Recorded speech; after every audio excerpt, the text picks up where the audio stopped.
হিমাগারে পড়ে আছে টনকে টন আলু। দিন দিন বাড়ছে মজুদ। হিমাগার মালিকরা বলছেন, সম্প্রতি সরকার হিমাগারের আলুর দাম নির্ধারণ করে দিয়েছে 22 টাকা কেজি দরে। এরপর হিমাগার থেকে আলু বের করা কমিয়ে দিয়েছেন কৃষকরা।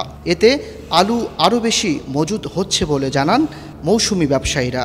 সরকার তো কোনো আলু কিনে নেই কিংবা টিসিবি কিংবা সরকার অন্যান্য খাত দেওয়ার কোনো ব্যবস্থাও করে নাই, কিন্তু হুদাহুদি বাড়ে দিয়ে কৃষকের ক্ষতি ছাড়া লাভ হয়নি। কোনো ব্যাপারী আলু কিনতেছে না, কোনো কৃষকও আলু বিক্রি করতেছে না।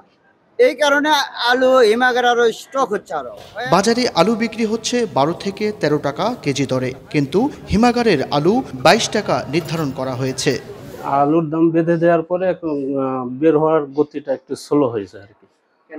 কারণ আলুর বাজার কোন পর্যায়ে যাবে এখনো তো মানুষের শঙ্কিত, এবং সরকার যে বেঁধে দিছে দামটা, এই আলুটা কে কিনবে? বাজারের পরিস্থিতি বিবেচনায় রেখে কৃষক ও ভোক্তাদের জন্য ন্যায্য মূল্য নির্ধারণ করা দরকার বলে মনে করেন ক্যাব নেতা।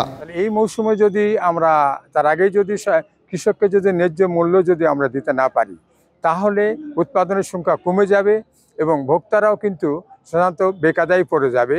এবং দেখা যাবে আগামী আলুর মৌসুমে যারা বীজ সম্পাদন করে তারা বীজের দাম কিন্তু ওই চড়া মূল্যে বিক্রি করে। কোনো নির্দেশনা না দেওয়ায় হিমাগারের আলুর মূল্য ঘোষণা কতটুকু বাস্তবায়ন হবে এ নিয়ে সংশয় প্রকাশ করেন বাজার মনিটরিং কর্মকর্তা। সরকার কর্তৃক যে আলুর মূল্য কেজি প্রতি 22 টাকা নির্ধারণ করা হয়েছে হিমাগার গেটে, এই বিষয়ে এই আলুটা কে কিনবে বা কার মাধ্যমে কেনা হবে বা কোন পদ্ধতিতে কেনা হবে, এ ব্যাপারে আমাদের অধিদপ্তর থেকে এখনো কোনো স্পষ্ট নির্দেশনা আসেনি।